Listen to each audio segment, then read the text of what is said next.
Jaksa penuntut umum menuntut Putri Chandrawati 8 tahun penjara dalam perkara pembunuhan berencana Yosua Huta Barat.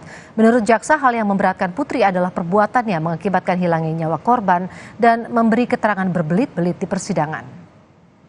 Sebelum kami sampai pada tuntutan pidana atas diri terdakwa, kami selaku jaksa penuntut umum dalam perkara ini wajib pula mempertimbangkan hal-hal yang kami jadikan sebagai pertimbangan mengajukan tuntutan pidana, yaitu hal-hal yang memberatkan. Perbuatan terdakwa mengakibatkan hilangnya nyawa korban Nofriansah Yosua Huta Barat dan duka yang mendalam bagi keluarganya. Terdakwa berbelit-belit dan tidak mengakui perbuatannya dan memberikan keterangan di persidangan, dan terdakwa tidak menyesali perbuatannya. Akibat perbuatan terdakwa menimbulkan keresahan dan kegaduhan yang meluas di masyarakat. Hal-hal yang meringankan, terdakwa belum pernah dihukum, terdakwa sopan di dalam persidangan.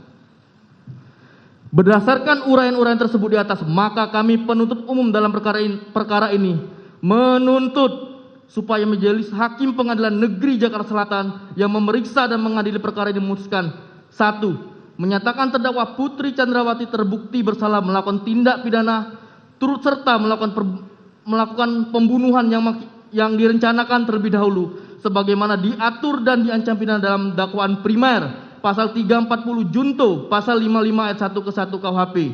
2. Menjatuhkan pidana terhadap terdakwa Putri Chandrawati dengan pidana penjara selama 8 tahun, dipotong masa tahanan dengan perintah terdakwa tetap ditahan.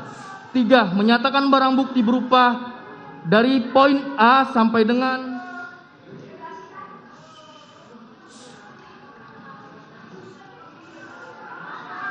poin 83 dikembalikan kepada jaksa penuntut umum untuk dipergunakan dalam perkara atas nama terdakwa Richard Eliezer Pudihang Lumiu.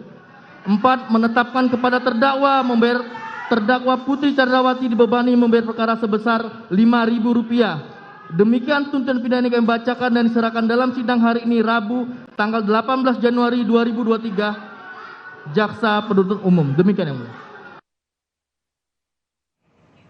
Saudara, sidang tuntutan Putri Chandrawati sudah selesai dilakukan di Pengadilan Negeri Jakarta Selatan dan jaksa menuntut Putri Chandrawati 8 tahun penjara. Breaking news Kompas TV masih akan berlanjut dan akan dilakukan oleh rekan saya Radisa Putra usai jeda.